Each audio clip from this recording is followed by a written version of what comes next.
करके इसमें अपने हिसाब से सिलेबस को खत्म कर सकते हैं। ठीक है, चलिए अब देखिए एक सवाल मैंने पूछा है, ये सवाल पेपर में आया ऋचा जी, ये सवाल पेपर में आया है कि एक गीजर का अंकित मूल्य 9400 रुपए है और दुकानदार इस पर 4% की छूट देता है, तो गीजर का विक्रय मूल्य बताओ।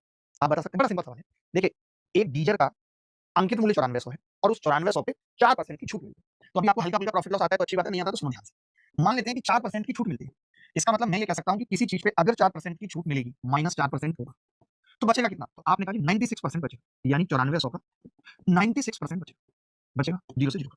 अब मुझे जरूरत पड़ेगी बेटा, मुझे जरूरत पड़ेगी 94 और 96 की गुणा करने की। यहाँ पे अब आपकी कोई ट्रिक नहीं चलेगी, लास्ट के 2 डिजिट भी सेम है। सुनना मेरी बात, आपने कहा जी 94 और 96 की गुणा करने की जरूरत पड़ेगी, तो ये 95 के बराबर दूरी पर है, एक 95 से एक बड़ी है, एक 95 से एक छोटी है, यानी इस सवाल का उत्तर होगा कि 95 का स्क्वायर और -1 का स्क्वायर। तभी ये लड़का बोला 95 के स्क्वायर में 25 आएगा, 25 में से 1 जाएगा 24 और 9 की गुणा 10 से होगी तो 90, तो 90 24 एग्जैक्ट उत्तर आ गया। ये सब चीजें हम मौखिक कर सकते हैं, कोई बड़ी बात नहीं है। मैं मल्टीपल भी देख सकता था कि मैंने 94 का मल्टीपल देख लिया, मैंने 96 का मल्टीपल देख लिया, मैं कुछ भी कर सकता था, कोई बड़ी बात नहीं थी। बट अभी मैं जो सिखाना चाह रहा हूं, आप उस चीज पे थोड़ा सा फोकस करिए। मैंने क्या कहा?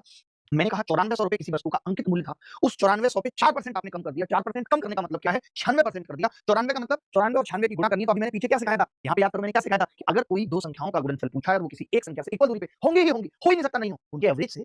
तो मैंने यही देखा कि 94 और 96 का एवरेज 95 होगा, 95 से 94 एक दूरी पर है, एक कम है, 96 एक ज्यादा है, तो a + b - b लगा के एग्जैक्ट उत्तर निकाल दिया 90 24। क्या कोई डाउट था?